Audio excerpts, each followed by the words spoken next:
হ্যাঁ, আমার জীবনটা আমার বাবা ছিলেন একজন সরকারি কর্মকর্তা। আমার ছোটবেলাটা, আমার জন্মস্থান খুলনাতে, এবং আমি কিছুটা সময় খুলনাতেই মানুষ হই। এরপরে বাবার চাকরির সূত্রে আমরা যশোরে আসি। আচ্ছা। যশোরে আমার জীবনের বেশিরভাগ সময় কাটে এবং ওখানেই আমার বিয়েটা হয়। আচ্ছা। তখন আমি ক্লাস 8-এ পড়ি। আচ্ছা।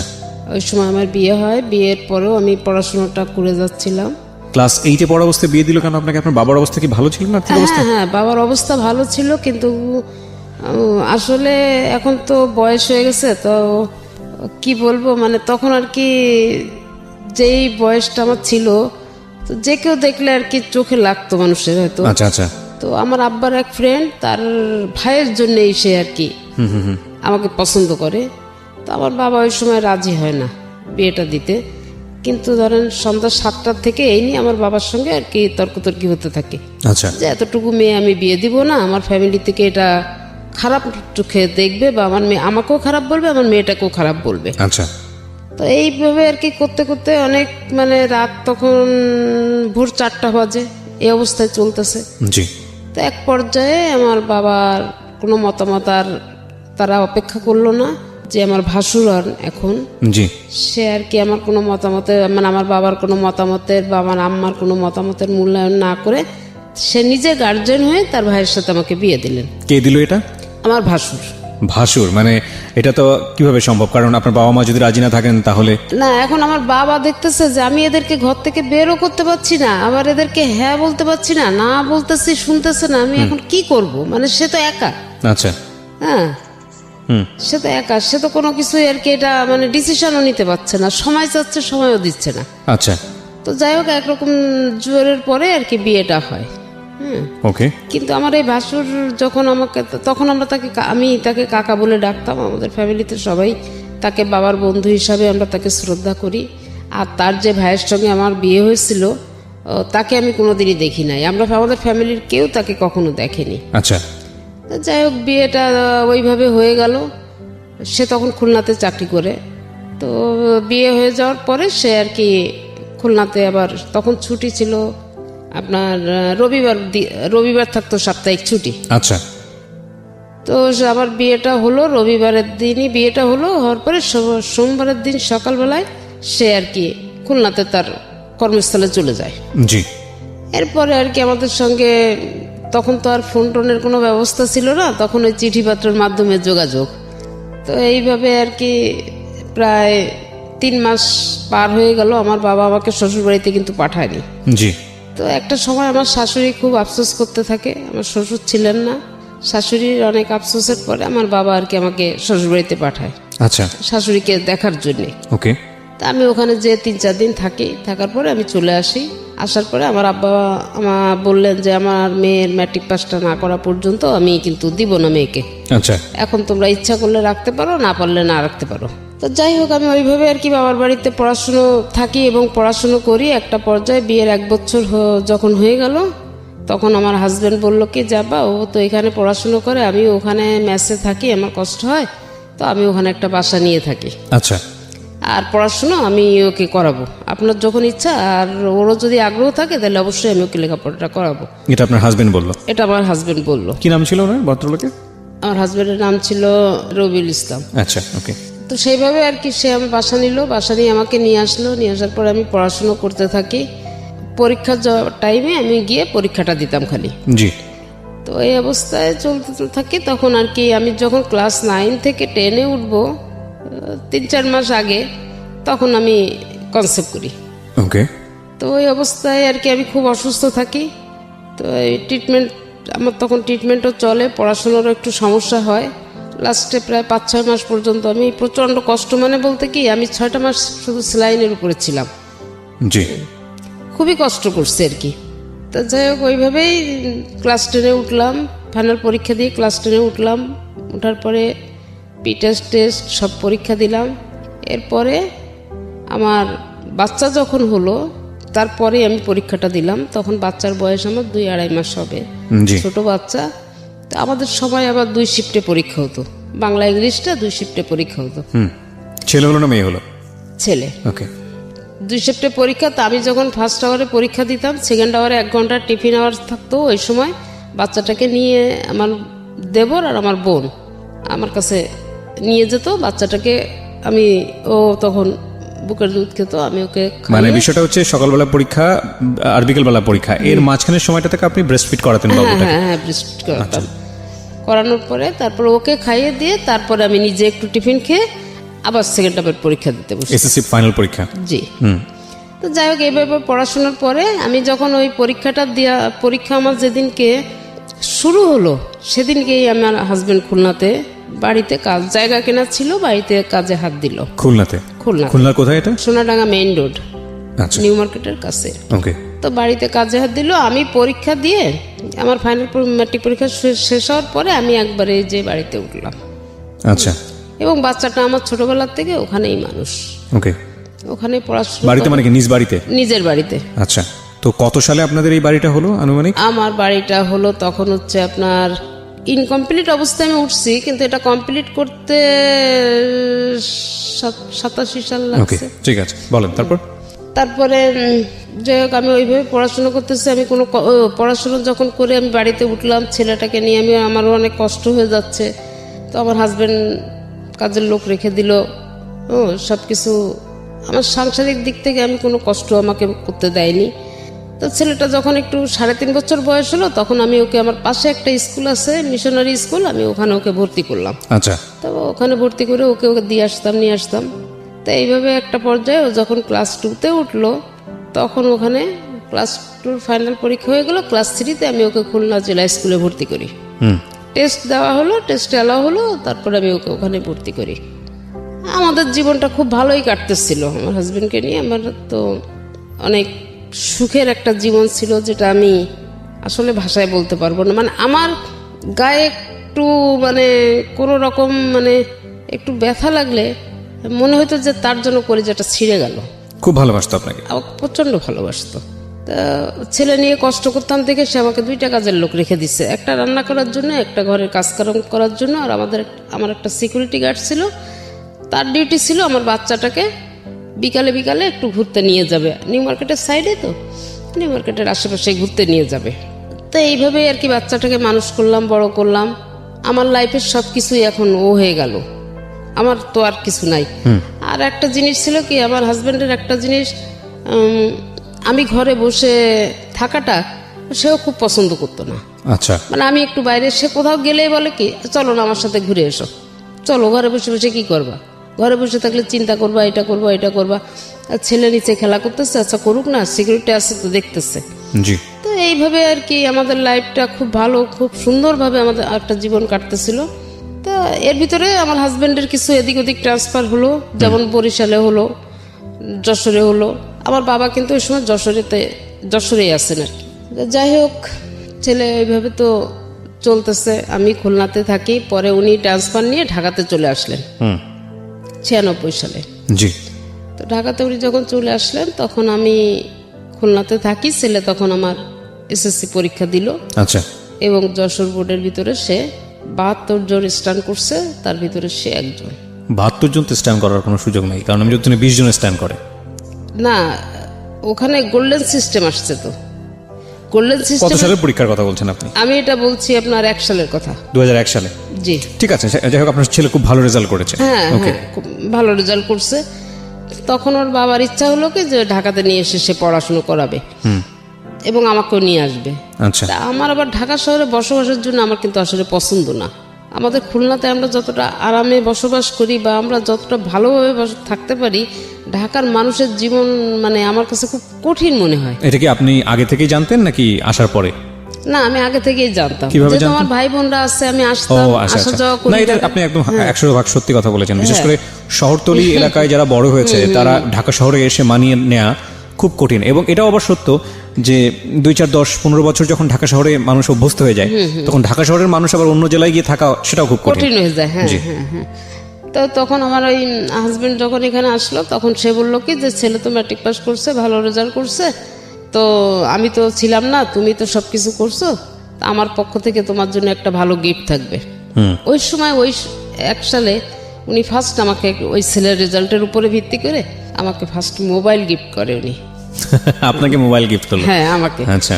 যাক আমি তখন ওই ছেলেকে উনি ঢাকাতে নিয়ে আসবে, এখানে কোচিং করাবে, ভর্তি আপনার করাবে। ছেলে কোন বিভাগে ছিল, মানবিক, সায়েন্স না কমার্স? সায়েন্স। সায়েন্সে ছিল। সায়েন্সে থেকে এত ভালো স্টুডেন্ট ছিল? হ্যাঁ, খুবই ভালো স্টুডেন্ট। ওকে। এখনো পর্যন্ত আপনি ওর হাতের লেখা দেখলে আপনি অবাক হয়ে যাবেন যে এত সুন্দর হাতের লেখা, কিন্তু ওর হাতের লেখাটা আমি ওকে শিখাইছি। Beautiful, beautiful. ঠিক আছে, আপনি এসএসসি পরে কি করলেন? ওই লেখাপড়া বন্ধ করে দিলেন? আমি লেখাপড়া বন্ধ না, হ্যাঁ কিছুটা সময় গ্যাপ রাখলাম। আচ্ছা ঠিক আছে, সামনের দিকে আগে। তারপর? হ্যাঁ, তারপরে যখন আমি ছেলেকে জেলা স্কুলে দিলাম, তখন আমি ওই ছেলেকে যখন পড়াইতাম, আমি নিজেও টিচার পড়াতো, তারপর তো আমাকে গাইড করতে হতো কিছুটা। তো ওকে যখন পড়াতে শুরু করলাম, তখন আর কি আমি নিজে আবার পড়াশোনা শুরু করি। এটা কি মানে এসএসসির আগে, ছেলের এসএসসির আগে না পরের ঘটনা? ছেলের এসএসসির আগের ঘটনা। ওকে।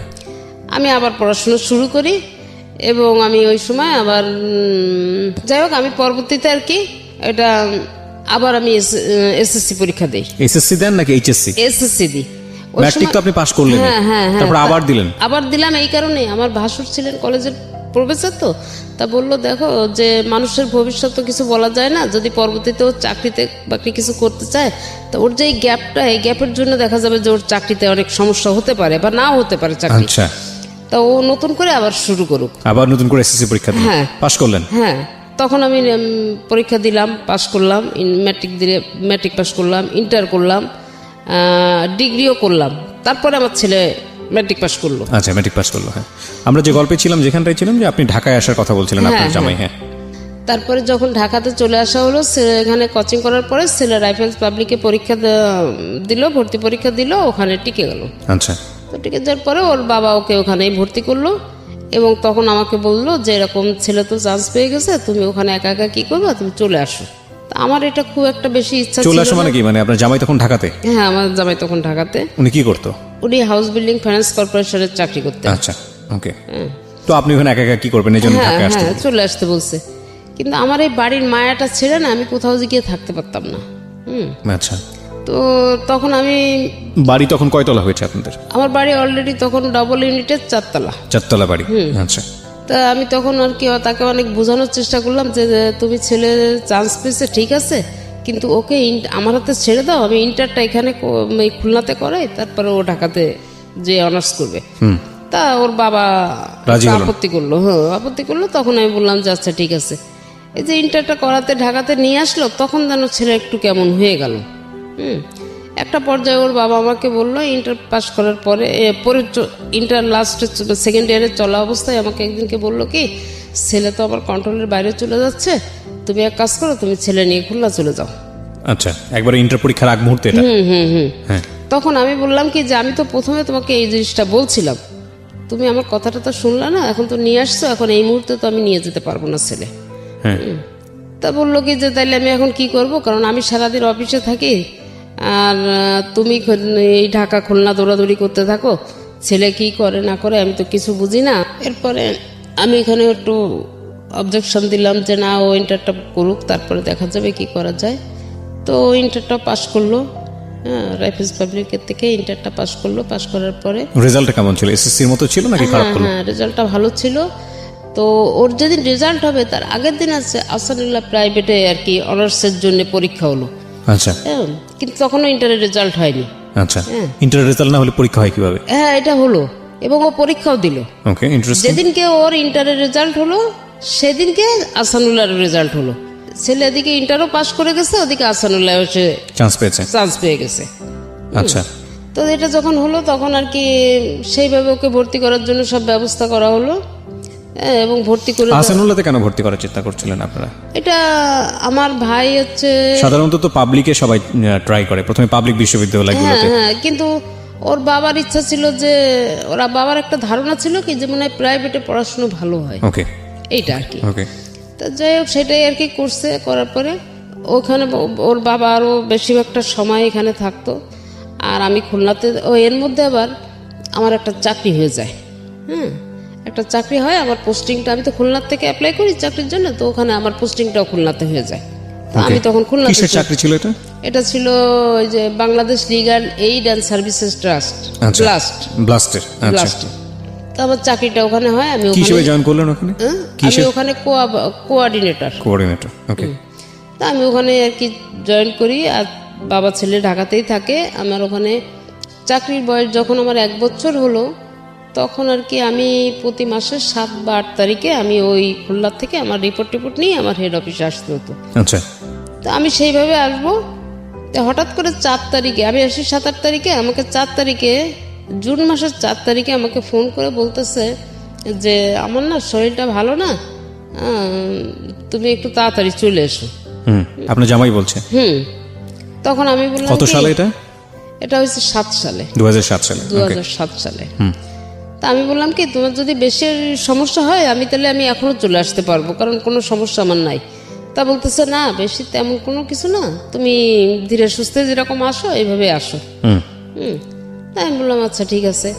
এখন আমি না, আসার আগে আপনাকে আমার একটা প্রশ্ন আছে, সেটা হচ্ছে আপনার বাড়ি ভাড়া কত আসতো ওই সময়টাতে? 15 থেকে 16,000 টাকা। 15 থেকে 16,000 টাকা পুরো বিল্ডিং মিলে? হ্যাঁ, পুরো আচ্ছা। Total building. আর আপনার জামাই তো জব করতোই? জি। তো আপনার জামাইও তো মোটামুটি ভালো অঙ্কেরই বেতন পেত, আমি যদি ভুল না করে থাকি।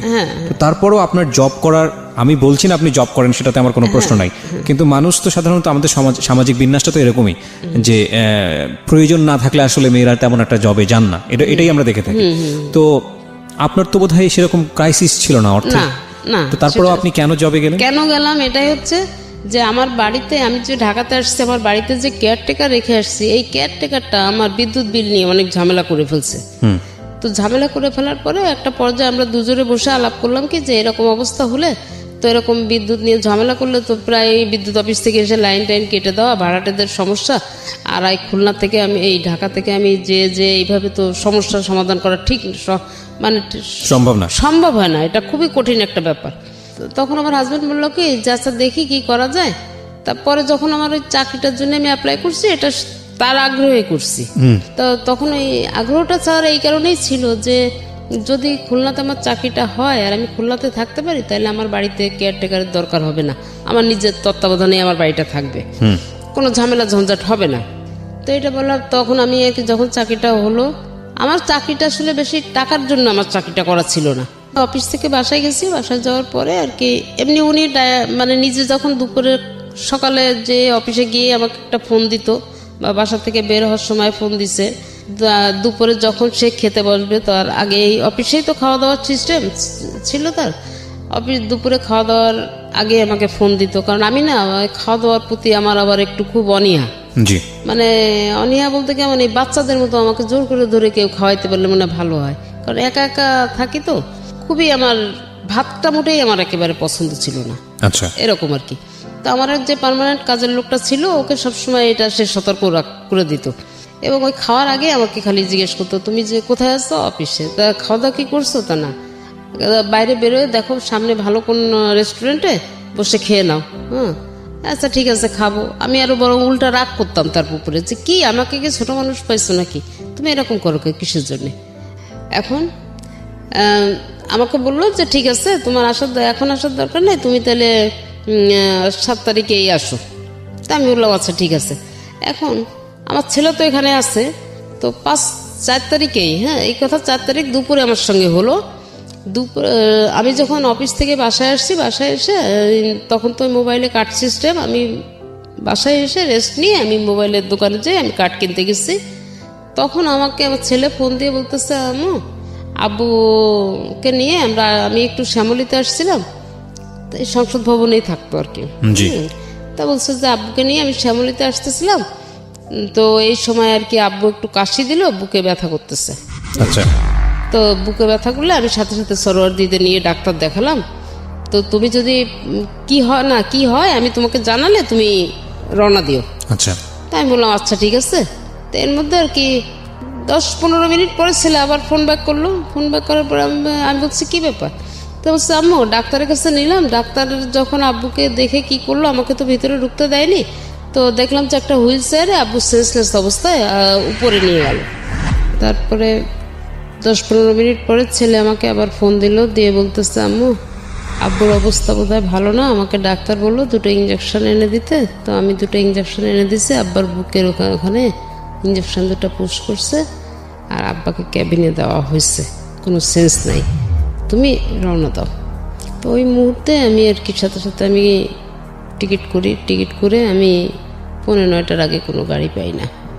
তো আমি বাসা থেকে যে আমার কাজের মেয়েটা আমাকে গুছাই দিল, আমি রেডি হয়ে স্ট্যান্ডে আসলাম, গাড়িতে উঠবো, আমার ব্যাগ দেওয়া হয়ে গেছে, আমি উঠবো। জি। ঠিক সেই মুহূর্তে আমার ভাসুরের ছেলে, তারাও ঢাকাতেই থাকে, ও ফোন করে আমাকে বলল যে চাচি কোথায় আছেন? তাই আমি বললাম আমি গাড়িতে উঠতেছি। বললো আপনার আসার দরকার নাই, চাচা মারা গেছে। শুধু এই কথাটুকু শোনার পরে আমি আর কিছু বলতে পারি না। তো একেবারে সুস্থ একটা মানুষ ছিলেন, হঠাৎ করে হার্ট অ্যাটাক করেছে। হ্যাঁ, একদম হঠাৎ করে, মানে আসরের নামাজ পড়ে বাসা থেকে বের হয়েছে, উনি শেভ করবে, করে বাসায় গিয়ে মাগরিবের নামাজ পড়বে, আচ্ছা। এই ছিল তার টার্গেট। কিন্তু ওই যে আসরের নামাজটা পড়ে আসছে আর মাগরিবের আজানটা দিছে, সে আমরা কষ্ট পাচ্ছি, নিশ্চয়ই কষ্ট পাওয়ার মতোই বিষয়, প্রতিটা মৃত্যুই আমাদেরকে কষ্ট দেয়, কিন্তু জীবন যেরকম সত্য, মৃত্যু সেরকম শাশ্বত সত্য। একটা অদ্ভুত বিষয় হচ্ছে যে প্রকৃতিতে যার প্রাণ আছে তার মৃত্যু ঘটবেই, এটা খুব স্বাভাবিক। কিন্তু আমাদের ব্যক্তি জীবনে আমরা মৃত্যুকে স্মরণ করি না, এবং করি না বলেই দেখবেন যে আসলে প্রতি মুহূর্তেই অনেক ধরনের ভুলভাল করে ফেলি। চিন্তা করে দেখুন, আপনি একটা মানুষ, এই মুহূর্তে যারা আমার রেডিওটা শুনছেন, লাখ লাখ মানুষ আপনারা শুনছেন, লাখ লাখ মানুষ, কিন্তু একবার যদি খুব খুব মানে গভীরভাবে একটু চিন্তা করে দেখেন যে এমনও হতে পারে আজকের এই অনুষ্ঠানটি আপনার জীবনের শেষ শোনা অনুষ্ঠান, কিংবা এই রাতটি আজকে আপনার জীবনের শেষ রাত, কিংবা আমি কি প্রিয়া, আমার জন্য হয়তোবা এটা আজকের জন্য মানে আজকের মতো শেষ অনুষ্ঠান হতেই পারে। যে কোনো মুহূর্তে এমন হতে পারে যে অনুষ্ঠানটা করে বাড়ি ফিরতে পারবো না, সৃষ্টিকর্তা হয়তোবা নিয়ে যাবেন। তো এই যে মানে ফিলটা, এটা যদি আমাদের মধ্যে থাকে, তাহলে আমাদের দ্বারা আসলে খুব বেশি খারাপ কাজ করা মানে সম্ভবই না আসলে, কারণ যে কোনো মুহূর্তেই তো আমরা চলে যাব, যে কোনো মুহূর্তেই আমরা মুসাফিরের মতো, প্রত্যেকটা মানুষ আসলে আমরা মুসাফির, এবং খুব অল্প সময়ের জন্য এসেছি, যে কোনো মুহূর্তে আমরা চলে যাব। কিন্তু অদ্ভুত বিষয় হচ্ছে আমরা এটা চিন্তা করি না, এবং এই চিন্তাটা যদি আবার খুব গভীরভাবে করা শুরু করি, তাহলে জীবনের সামনের দিকে এগোনোও খুব মুশকিল। হ্যাঁ, যাই হোক, এটাই মানে ওনার মৃত্যুটা দেখুন, মানে অচিন্তনীয়, মানে কোনোভাবেই চিন্তা করা যায় না, তাই না? মানে শেভ করে জাস্ট মাগরিবের নামাজ পড়বে, এই তার আগ মুহূর্তে, নামাজের আগেই তাকে আল্লাহ, এবং সে কাজের বুয়াকে বলছে যে আমি গোসল করে আম খেয়েছে, আম খেয়ে বলছে যে আমি যাচ্ছি, আমি এসে আম খাবো, তুমি কেটে রেখে চলে যাও। আম খাওয়ার সুযোগটাও তার হয়নি না। এই হচ্ছে পৃথিবী, খুব অল্প কিছুদিনের জন্য। তারপরও কত কলহ, কত অন্তর্দ্বন্দ্ব, কত ঝামেলা, কত রেশারেশি। আর একটা গুণ, তার অনেক গুণই ছিল, তার ভিতরে সবচেয়ে বড় যে গুণটা, আমি বিয়ের পর থেকে তাকে পারতপক্ষে কোনোদিন আমি খুব কম সময় কাজা নামাজ পড়তে দেখছি, কখন নামাজ সে কিন্তু করেনি। মাশাআল্লাহ। এমনকি যদি সে আমাকে বাইক নিয়ে বেরোতো, আমাদের মানে আমরা দুজনেই বাইকে বেরোতাম, এমনকি যদি সে বাইকে আজানের সময় হলে, আজানে হলে আমাকে কোথাও একটু দাঁড় করায় রেখে বাইক সে মসজিদে ঢুকছে, আমি কিন্তু বেরোয় আসার পরে চিল্লাচিল্লি করতাম যে এটা কোন ধরনের অবস্থা, ঢাকা শহরেও তুমি আমাকে এরকম করো, বাইক শুদ্ধ রাস্তার পাশে দাঁড় করাই দিয়ে তুমি নামাজ পড়তে গেছো, কারণ বাইরে বাসায় গিয়ে কি পড়তে পারত না? খুব ভালো একটা প্রসঙ্গ নিয়ে আসছেন। আমি নিজেও বাইক চালাই, নিজেরও দু একটা অভিজ্ঞতা আছে এরকম। আমি একটু জাস্ট সবাইকে একটু বলতে চাই, বিশেষ করে অনেকেই আছেন এতে হয়তো মনক্ষুণ্ণ হন, বিশেষ করে স্ত্রীরা হয়তো মনক্ষুণ্ণ হন, কিন্তু আমার মনে হয় বাইরে থেকে আপনাদের জন্য দুটো উপলব্ধির একটা ব্যাপার আছে। একটা হচ্ছে যে হাজবেন্ড নামাজ পড়ছেন, আপনি পড়ছেন না, সেটা বড় কথা না, আপনার নিজেরও পড়া উচিত, সে একটা উপলব্ধি যদি আপনি ধর্মকর্ম মানেন। আরেকটা যেটা হচ্ছে, কেউ যদি করেন এরকম, আপনার জন্য হয়তো একটু অসুবিধাজনক হতে পারে, কিন্তু এটা কিন্তু আপনার সোয়াব হবে, আপনি তাকে সুযোগ দিচ্ছেন, একটু ধৈর্য ধরে অপেক্ষা করা উচিত। হ্যাঁ, সুতরাং আর যদি বেশি চাপ দেন, তাহলে ওই যে লোকটি নামাজ পড়তে যাচ্ছে, সে কিন্তু নামাজের মধ্যেও কনসেন্ট্রেট করতে পারবে না, ভাববে যে বাইরে কিনা কি হলো, বের হওয়ার পরে হয়তো বকাঝকা শুনতে হবে। এটা করা উচিত না, এটা গুনাহের ভাগীদার হয়ে যায় অনেকেই। তবে আরেকটা জিনিস তার ছিল, সে কোরআন শরীফ পড়তে পারতো না, আমি এটা পারি। জি। তো সে ওই যে আমপারা বলে, যেটা কোরআন শরীফ পড়ার আগে প্রথম যেটা আমাদের শেখার জন্য, ওই বইটা সে কিনে আমার কাছে অনেক সময় বসতো পড়তে। আচ্ছা। যখন একটু যুক্ত অক্ষর আসতো বা একটু কঠিন শব্দ আসতো, বলতো এটা বাদ দিয়েই পড়ি। হ্যাঁ, আচ্ছা। তো আমি বলতাম কি, তাহলে তো তোমার এই ওয়ার্ড মানে এটা তো ভুল হয়ে যাবে, অর্থটা তো ভুল হয়ে যাবে, ওইটা করলে তো হবে না, তোমাকে এটা পড়তে হবে। তো সে চেষ্টা করতো আর কি আমার কাছে বসে এটা পড়ার জন্য। কোরআন শরীফটা আসলে যারা পড়েন তারা তো বিশেষ সওয়াবের অধিকারী হন। আর আরেকটা বিষয় যেটা হচ্ছে, বুঝে পড়া উচিত, যেই হ্যাঁ, পড়ছেন অবশ্যই অবশ্যই এটা অবশ্যই বুঝে পড়ে। আমাদের কিন্তু একটা রেওয়াজ আছে, আমরা দেখবো যে সকালবেলা উঠে সবাই কোরআন শরীফ তেলাওয়াত করছেন, হ্যাঁ। তেলাওয়াতে তো একটা সওয়াব আছেন, কিন্তু যদি বুঝে পড়া যায় এবং সেটা যদি ব্যক্তি জীবনে আরো আমল করে বেশি- সেটা অনেক বেশি আরো উপকারী। ভালো, হ্যাঁ। জি, তো আপনি যে প্রসঙ্গে ছিলেন যে আপনি যেটা বলছিলেন যে উনি মারা গেলেন হঠাৎ করে, এবং আপনি তখন বাসে ওঠার আগ মুহূর্তে এই ঘটনাটা, এবং তারপর আপনি জানেন না যে আপনার কি হয়েছে। না। সেন্সটা যখন ফিরলো তখন কি অবস্থায় দেখছেন? বাকি সেন্সটা যখন ফিরলো, এর মধ্যে সম্ভবত আমার যে ভাড়াটিয়ার আছে এদের সঙ্গে তো আমি খুবই ক্লোজ, জি তো সম্ভবত আমার ছেলে বোধহয় ফোন করে তাদেরকে কিছু জানাই দিছিল। জি তো আমি যখন ওইখানে ফোনে কথা বলতেছি, তখন আমি দেখি যে আমার বিল্ডিংয়ের লোকজনগুলা সব 7টা ফ্যামিলি, তো 7টা ফ্যামিলি দেখি যে এরা সব রিক্সা ভরে আসতেছে, আমি ওদের দিকে তাকায় আছি আর ফোনে কথা বলতেছি। এরপর আমি আর কিন্তু ওই খবরটা শোনার পরে আমি আর কিছু বলতে পারি না, আমার রাত থেকে ফোন টোন সব ছুটে গেল। তো যাই হোক, ওরা দেখি যে পরবর্তীতে যখন আমার সেন্স আসছে, তখন আমি দেখি যে আমি আমার বাসাতে, আমি খাটের উপরে আমাকে শোয়ায় রাখা হয়েছে। কত সালের ঘটনা এটা? এটা 7 সালের জুন মাসের 4 তারিখের। আচ্ছা, 2007 সালের জুন মাসে।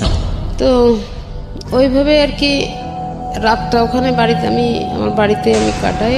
এদিকে আমার ভাই বোন যারা আছে তারা সবাই মিলে, ছেলে সহ ভাই বোন সবাই মিলে তার ডেড বডি গ্রামের বাড়ি আমার যশোরের শ্বশুর বাড়ি, ওখানে নিয়ে যায়। আপনি কি ওই সময় জাননি? আমি রাতে যাইনি, আমি ভোরবেলা উঠে, মানে এরা তো ঢাকা থেকে লাশ নিয়ে যাবে, আমাকে ছেলে বললো কি তুমি ভোরে রওনা দিও।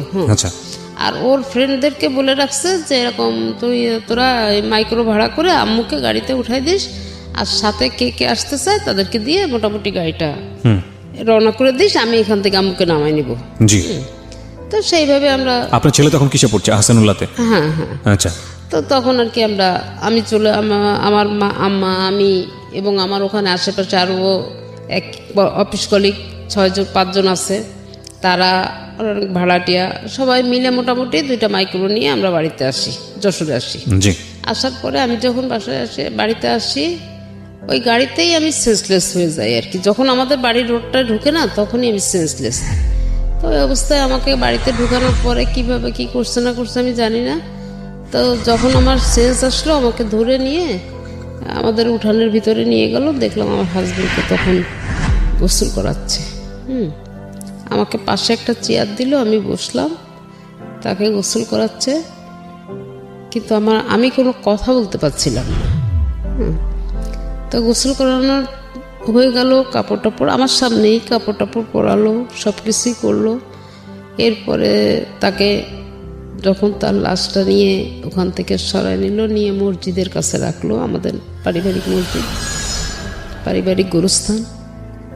তো মসজিদের কাছে যখন রাখছে, তখন প্রচণ্ড একটা ঝড় আসলো, কোনো বৃষ্টি না, এত পরিমাণ একটা বাতাস আসলো যে কেমন যেন তোলপাড় হয়ে গেল, মানে 2-5 মিনিটের ভিতরে। তখন এই খাটিয়াটাকে মসজিদের ভিতরে নিয়ে রাখছে। তারপরে যখন ঝড়টা কমলো, তখন তাকে বাইরে নিয়ে আসা হলো জানাজার জন্যে। তা আমাকে নাকি ওখানে নিয়ে গেছিল তাকে দেখানোর জন্যে, কিন্তু আমি দেখতে পারি নাই, মানে আমার সেন্স ছিল না। বুঝতে পেরেছি, মানে হ্যাঁ, আমি দেখতে পারি নাই। তো ওই অবস্থায় আমাকে ওখানে একটু রাখলো, কিছুক্ষণ পরে আমাকে আবার ঘরে নিয়ে আসা হলো। পরে জানাজা হলো, মাটি হলো, সব কিছুই হয়ে গেল। এরপরে 3 দিন পরে আমি বাড়িতে সব মিলাটিলাত দিয়ে আমরা সুস্থভাবে আমি খুলনাতে আবার ফিরে আসি। যেদিন আমি খুলনাতে ফিরে আসি, ওই দিনকে রাতে আমার ফিরে আসার ব্রেন স্ট্রোক? না, মাইন্ড স্ট্রোক করে। আচ্ছা, মাইল্ড স্ট্রোক, যেটাই হোক না কেন ব্রেন ছিল। হ্যাঁ, স্ট্রোক করে। তো রাত 12টার পরে ঘটনা ঘটে। তো আমার একটা ভাড়াটিয়া ছিল, অল্প বয়সী। তো ছেলেটা, ও আবার আমাদের ওখানের একটা ক্লিনিকের চাকরি করে। জি।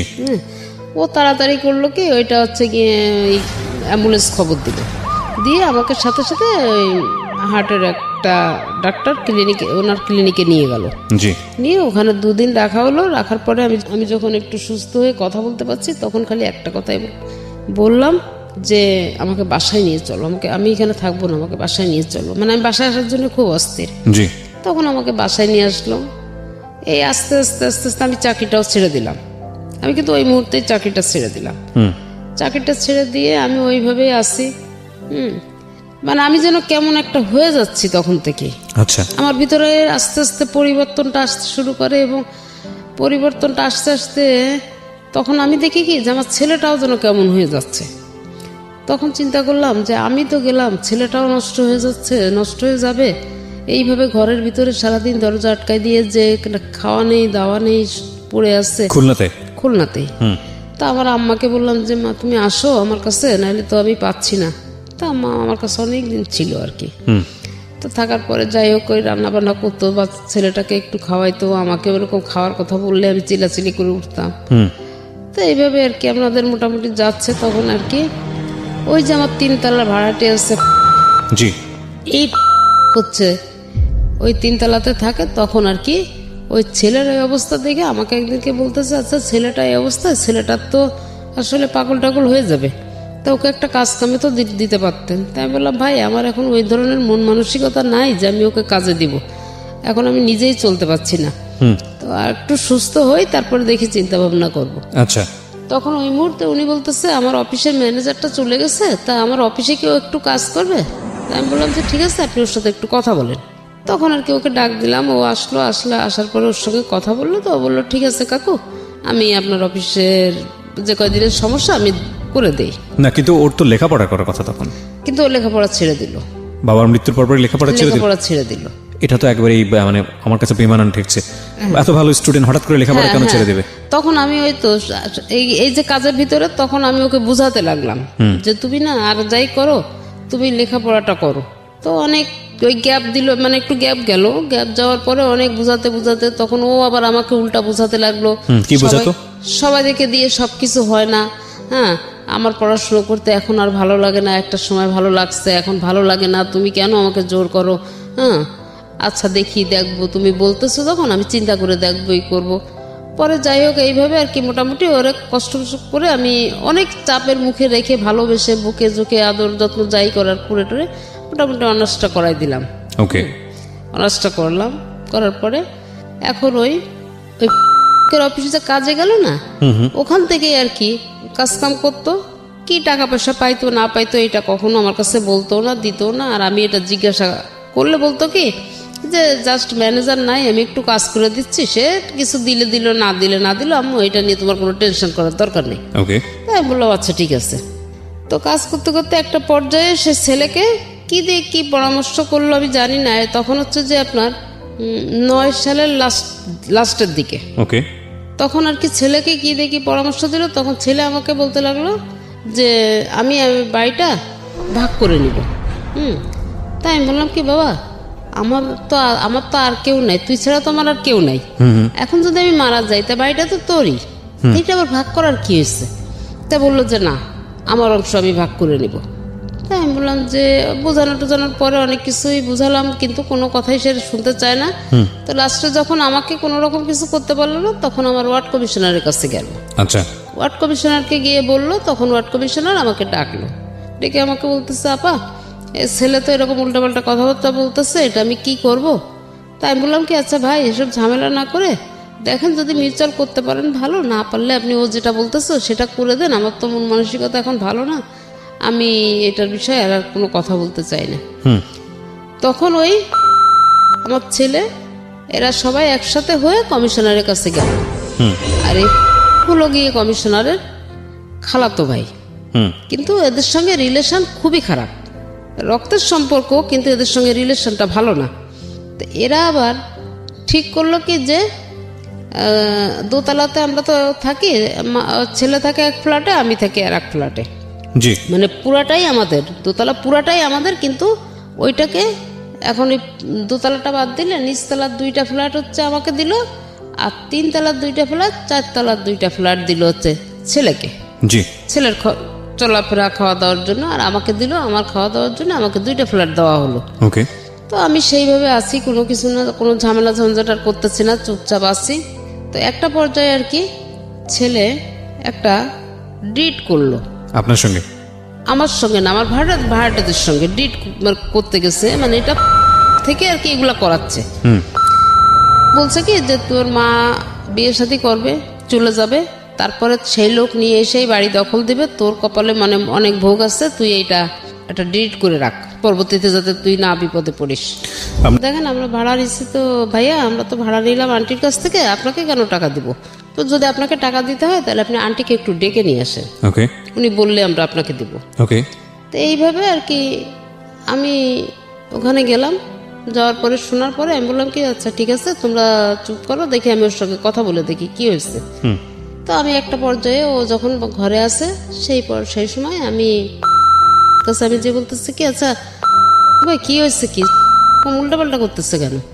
আপনারা তো কমিশনারের মাধ্যম দিয়ে সবকিছু সেটেল করে নিয়ে আসছে, ওকে। তো এখন এটা নিয়ে আবার কেন ঝামেলা করতেছে? তা বলতেছে কি যে এখন সেটা কি করে বলবো, এখন সে পুরা তার বাড়ির তো বেশি অংশ তার হিসাবে তো আপনি একটা ফ্ল্যাট পান, 7টা ফ্ল্যাট তো তার, তা আপনি এখন যদি সেটা জোর করে রাখতে চান ধরতে চান তাহলে তো আপনার এটা ঝামেলা হবেই। তাই আমি বললাম এইটা তো বিষয় না, বিষয়টা হচ্ছে আপনারা কমিশনারকে দিয়ে করাইছেন বিচারটা, আমি কিন্তু করি নাই। জি। তো এখন আপনারা কেন সেটা নিয়ে ঝামেলা করছেন? তো এক পর্যায়ে ওনার কাছ থেকে শোনার পরে ওনার কথাবার্তার ভাবভঙ্গি আমার কাছে ভালো লাগেনি, না লাগাতে আমি এসে ছেলের ঘরে ঢুকলাম। ঢুকে আমি ছেলেকে বললাম যে আচ্ছা তোর কি সমস্যা বলতো আমাকে, তোর যদি কোনো সমস্যা থাকে সেটা তুই আমার সাথে বল, কিন্তু কেন তুই ভাড়াটাদের কাছে গিয়ে এ সমস্ত বলে নিজেকে ছোট করতেছিস? জি।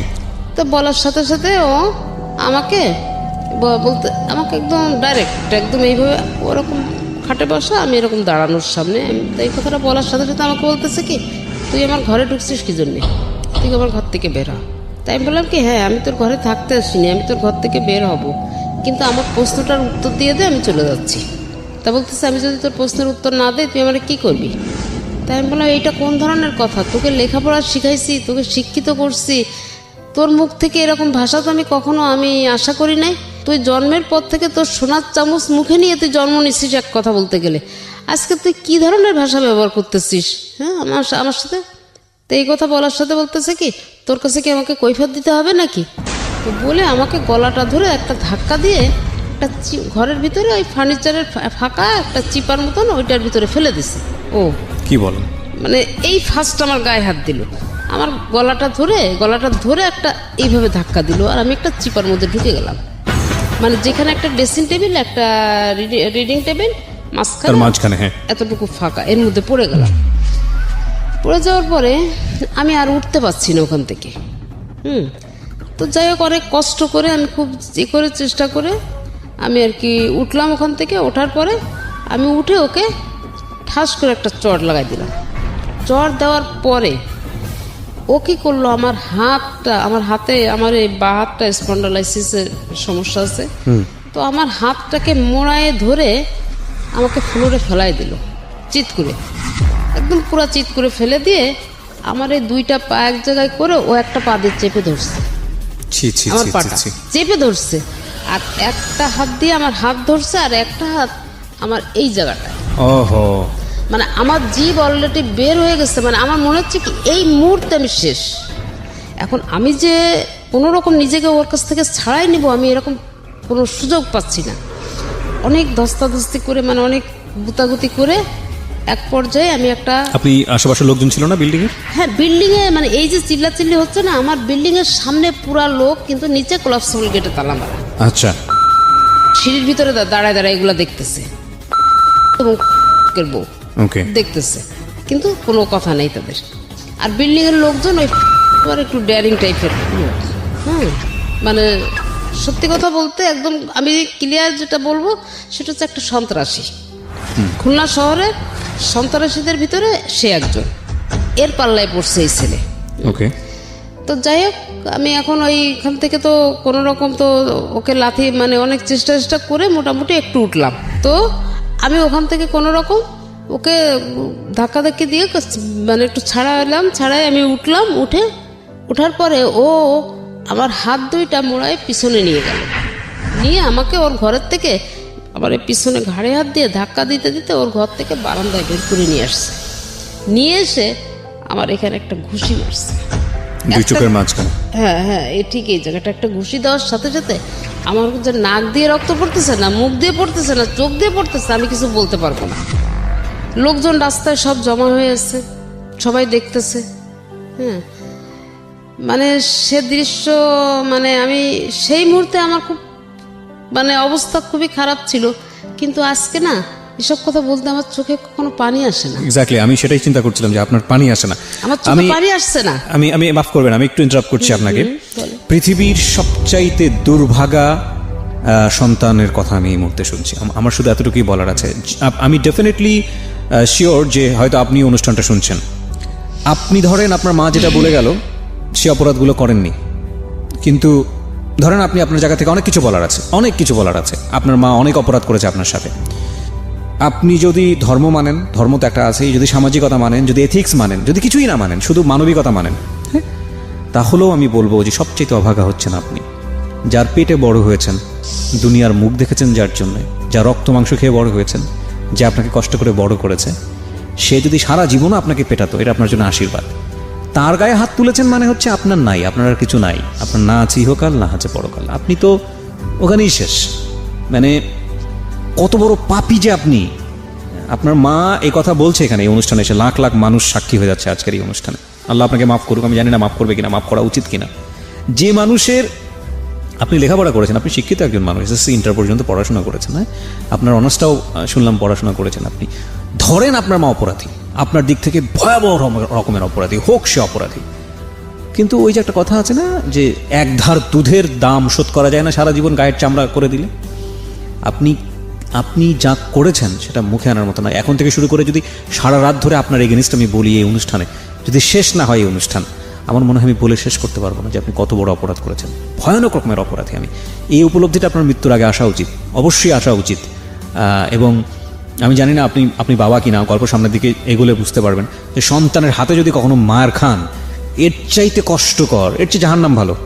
মানে এই ভদ্রমহিলার জীবনে কত বড় পাপ করেছিল জানি না, যে কারণে এই ভদ্রমহিলাকে এরকম একটা মানে টাইম ফেস করতে হয়েছে। আজকের এই অনুষ্ঠান যারা শুনছেন, ওনাদের লাইফে তো ঘটনা একটা ঘটে গেছে, কারো লাইফে যাতে না ঘটে। হ্যাঁ, আমি এরকম অনেক গল্প পেয়েছি।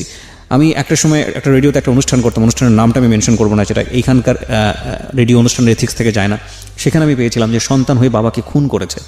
সেটার পিছনে একটা ভয়াবহ রকমের লজিক ছিল। কিশোর অপরাধী ছিল সে, কিশোর অপরাধী। মনে হয় যদি ভুল না করে থাকি সাগর অথবা সম্রাট কিছু একটা নাম হবে। এবং আপনি তার পুরো গল্পটা শুনলে বিশ্বাস করতে পারবেন না যে বাবা কত বড় অপরাধ করতে পারে সন্তানের ক্ষেত্রে। তবুও কি মানা যায়? তবুও কি মানা যায় যে একজন সন্তান হয়ে বাবাকে খুন করতে পারে? কখনোই মানা যায় না। তো ওই অবস্থায় আমাকে দুইটা গেট, তো এই সাইড একটা গেট, এই সাইড একটা গেট, মাঝখানে সিঁড়ির স্পেসটা। তো তখন আর কি ঘুষিটা মারার পরে আমি পড়ে যাই। ওখান থেকে আমাকে টেনে ধরে উঠায় ওই সিঁড়ির স্পেসটা নিয়ে এসে আমাকে মানে পিছন থেকে ওই সিঁড়ির স্পেসে নিয়ে এসে নিচে নামতে হলো। তো সিঁড়ির নিচে নামতে হবে এবং আমি এখানে আসছি নিচে নামবো, ওখানে ওয়াল। আমি যখন সিঁড়ি থেকে মানে সিঁড়ির স্পেস আমার যখন নিয়ে আসছে, আমি কিন্তু অতটা অনুভব করি নাই। আমি কিন্তু অনুভব করতেছি আমার পরিস্থিতিটা কি। তো যখন আমি ওখানে আসার পরে ও একটা ধাক্কা দিছে যে ওই ওয়ালটাতে গিয়ে আমি বাড়ি খাবো এবং ওখানে আমি শেষ হয়ে যাব।